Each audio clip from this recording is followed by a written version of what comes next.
Good morning students, मैं अश्विनी कुमार पांडे। स्वागत है आप लोगों का स्टडी पॉइंट के इस यूट्यूब चैनल में। आज हम लोग बात करेंगे इनऑर्गेनिक केमिस्ट्री के कुछ मोस्ट इंपोर्टेंट क्वेश्चन के बारे में जो इस साल बिहार बोर्ड के 2021 के एग्जाम में आने वाले हैं। तो सबसे पहली बात यह है कि इस साल जो स्टूडेंट एग्जाम देने वाले हैं उनके लिए सबसे बड़ी खबर यह है कि आपका जो नंबर ऑफ क्वेश्चन जो होता था एग्जाम के अंदर, उसके लिए अब आप लोग को ऑप्शन मिलेगा 2 गुने का। कहने का मतलब कि अगर आपके फिजिक्स के अंदर 35 ऑब्जेक्टिव होता था तो अब आपको क्वेश्चन मिलेगा 70, जिसमें से आपको 35 बनाना है। 2 मार्क्स का जो क्वेश्चन था वो जो आपका होता था 10 बनाने का, वो आपको मिलेगा 20, और 20 में से जो 10 आपको आता है वो बनाना होगा। और इसी तरह जो 5 मार्क्स का क्वेश्चन है उसके अंदर बनाने हैं 3 और आप लोगों को क्वेश्चन मिलेगा 6, इसमें से कोई 3 आप लोगों को बना देने हैं। तो आज हम बात करेंगे इनऑर्गेनिक केमिस्ट्री के कुछ मोस्ट इंपोर्टेंट क्वेश्चन के बारे में जो बिहार बोर्ड के लिए बहुत ही स्पेशल है। ठीक है, इस वाले में 5 क्वेश्चन ऊपर लिखा हुआ है, जिसमें पहला है हैबर विधि द्वारा अमोनिया का उत्पादन। अमोनिया यानी कि NH3 अमोनिया बनाने का जो हैबर विधि है, सब आजकल सबसे ज्यादा चलता है ये विधि। ठीक है, एक ये। दूसरा ओस्वाल्ड विधि से नाइट्रिक अम्ल यानी कि HNO3। तीसरा संपर्क विधि से सल्फ्यूरिक अम्ल। चौथा समुद्री घास से आयोडीन। और 5वां निष्कर्षण।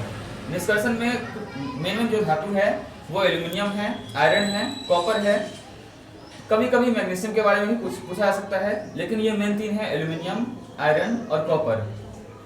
तो इनऑर्गेनिक के अंदर अगर आप लोग इतना तैयारी कर लेते हैं तो कम से कम तो 1 क्वेश्चन या 1 से अधिक क्वेश्चन यानी कि 2 क्वेश्चन आपसे पूछा जा सकता है बिहार बोर्ड के अंदर। ठीक है, तो हम लोग जो है हर वीडियो क्लिप में छोटे छोटे क्लिप के अंदर बारी बारी से एक वीडियो का पर्टिकुलर बात कर लेते हैं। ठीक है, तो अभी हम लोग क्या करेंगे कि पहले जो हेडिंग है हैबर विधि से अमोनिया का उत्पादन, उसको मेन हेडिंग बनाएंगे और उसको पढ़ेंगे। ठीक है, तो हमारा पहला हेडिंग होगा हैबर विधि से अमोनिया।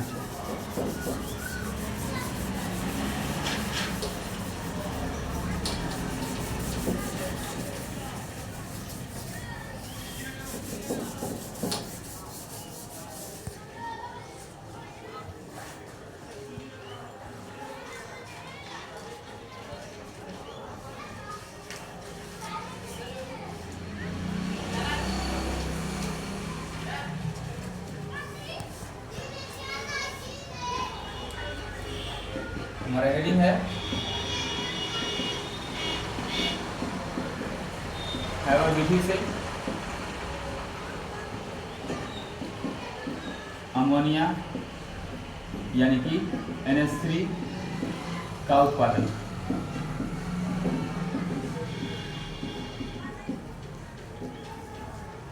सबसे पहला बात क्या है कि ये जो अमोनिया है इसका फॉर्मूला NH3 होता है। ठीक है, वहीं पर अगर बात एमीन का हो तो एमीन का फॉर्मूला होता है NH2।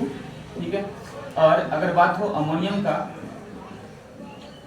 तो अमोनियम का फॉर्मूला होता है NH4। कुछ इसके कंपाउंड की बात कर लेते हैं। अगर NH2CO NH2 हो तो ये जो फॉर्मूला है ये यूरिया का है।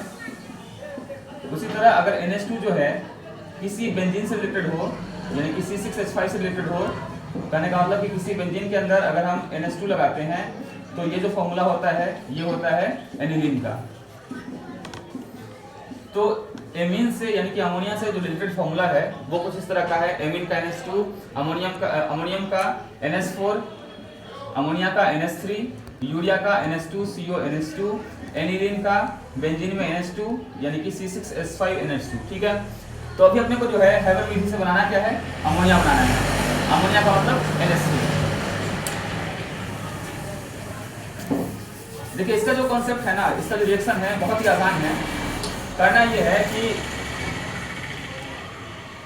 अमोनिया बनाने के लिए नाइट्रोजन का और हाइड्रोजन का करवाना है संयोग। नाइट्रोजन का और हाइड्रोजन का, ध्यान रखिएगा नाइट्रोजन और हाइड्रोजन दोनों जो है द्विक परमाणु है। कहने का मतलब जब भी दोनों से कुछ भी लिखेंगे तो हमेशा लिखेंगे 2-2 के साथ। ठीक है, जैसे नाइट्रोजन के लिखेंगे N2 और हाइड्रोजन के लिखेंगे H2। इसका करवाना है रिएक्शन। ठीक है, इस रिएक्शन में हाइड्रोजन जो है ये भाग लेगा 3 मोल के साथ। ठीक है, यानी हम ये कह सकते हैं कि हैबर विधि से अमोनिया बनाने में नाइट्रोजन और हाइड्रोजन का जो अनुपात है ना वो 1:3 का है। यानी 1 मोल लेना है N2 और 3 मोल लेना है H2। इसका करवाना है रिएक्शन। ठीक है, तो जाहिर सी बात है कि H कितनी बार हो गई, 6 बार, और N कितने बार, 2 बार। बनाना NH3 है, तो सिंपल सा बात है कि N का दुगना प्राप्त है, H भी दुगना प्राप्त है, यानी क्या बनेगा, बनेगा 2 मोल NH3 यानी N2 और H6, जो कि रिएक्शन था। ठीक है, तो हैबर विधि का जो रिएक्शन है ना वो बहुत ही आसान है। ठीक है, यानी कि नाइट्रोजन का अभिक्रिया हाइड्रोजन करवाएंगे वो भी 3 मोल के साथ, यानी कि 1:3 के रेशियो से, तो 2 मोल अमोनिया प्राप्त हो जाएगा। ठीक है, अब इस रिएक्शन का कुछ स्पेशलिटी है, कुछ प्रॉपर्टी है। ठीक है, कुछ इसका एडवांटेज है, उसकी बात करते हैं। सबसे पहला एडवांटेज ये है कि ये जो रिएक्शन होता है ना, ये रिएक्शन उत्क्रमणीय है। उत्क्रमणीय का मतलब ये रिवर्सिबल रिएक्शन है, यानी कि अभिकारक से प्रतिफल बना सकते हैं और प्रतिफल से वापस अभिकारक भी बना सकते हैं। यानी यहाँ पे जो साइन होगा वो इस तरह का होगा, यानी कि N2 और H2 को 1 की रेशियो से जोड़ने पर NH3 तो बनता ही है, लेकिन NH3 को वापस तोड़कर हम N2 + H2 के रूप में प्राप्त कर सकते हैं। ये पहला बात। दूसरा बात ये है कि इस अभिक्रिया के पश्चात, इधर लिखते हैं, सेकेंड बात ये है कि इस अभिक्रिया के पश्चात आयतन में कमी आती है। आयतन में जो है कमी आती है, यानी कि अभिकारक का जितना आयतन हम लेते हैं, प्रतिफल का उतना आयतन प्राप्त नहीं हो पाता है, आयतन में कुछ कमी आ जाती है।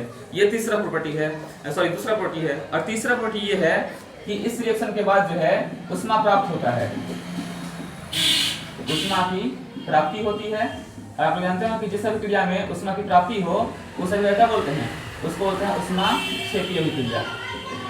उष्माक्षेपी अभिक्रिया यानी कि एक्सोथर्मल रिएक्शन। ठीक है, तो हैबर विधि से अमोनिया बनाने का ये कॉन्सेप्ट था। शुरू से हम बात करते हैं फिर से।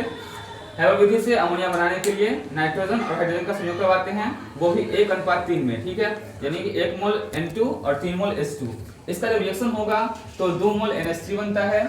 इस अभिक्रिया का खासियत यह है, पहला, यह अभिक्रिया उत्क्रमणीय है, यानी अभिकारक से प्रतिफल बन सकता है, वापस प्रतिफल से अभिकारक बन सकता है।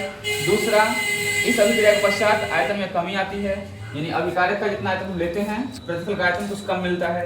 और तीसरा, इस अभिक्रिया के पश्चात उष्मा की प्राप्ति होती है, यानी यह अभिक्रिया कैसा है, उष्माक्षेपी अभिक्रिया है, यानी एक्सोथर्मल रिएक्शन है। ठीक है, तो ये था हमारा हैबर विधि से अमोनिया बनाने का विधि। ठीक है, अब इसके बाद जो सेकंड हमारा होगा वो होगा नाइट्रिक अम्ल यानी कि HNO3 का उत्पादन। ठीक है, जो कि अगली वीडियो में आप लोग को देंगे। धन्यवाद।